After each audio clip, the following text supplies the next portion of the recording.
Bonchari, members of the county assembly, honorable members, they are here. They will go with you. They will fail far, and they will seal them by the time they get in the war. That's how we have changed. Because I'm told sometimes you pack some sweets in this box. So this is how you pass it.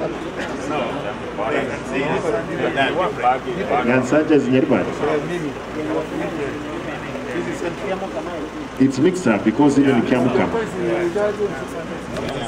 Gavana wa kaunti ya Kisii Simba Arati akizindua dawa ambazo zinapelekwa katika hospitali mbalimbali katika maeneo bunge mbalimbali katika kaunti ya Kisii amezungumza na kusema kwamba kuna baadhi ya watu 13 ambao walikuwa wanafanya kazi katika serikali ya mpito ambao walikuwa wanapata pesa za kaunti kama hawafanyi kazi. Arati alizungumza hayo akiwa katika hospitali kuu ya Kisii Referral. Alisema kwamba kuna mabloga na watu wengine 13 ambao wamo katika nje ya Kenya ambao wanafanya kazi ya ubloga huku wakipata pesa ama wakilipwa na kaunti ya Kisii na wafanyi kazi kwa miaka 4 na wapo nchini Kenya ama wapo nje ya nchi ya Kenya. Arati sema kwamba atawashughulikia.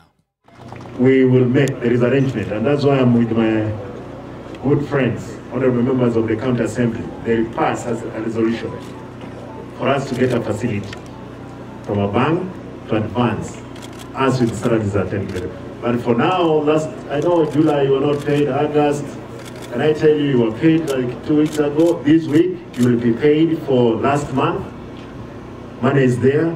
I only held it back because of around 13 people who are out of the country, who have been paid for 4 years without work. One of the guys you see who abuses me most in the social media is in Canada. He has never worked, but he has been receiving salary. Therefore, these are the kind of the people, they are bloggers, international bloggers, but they don't work, they are business blogging, and they are paid.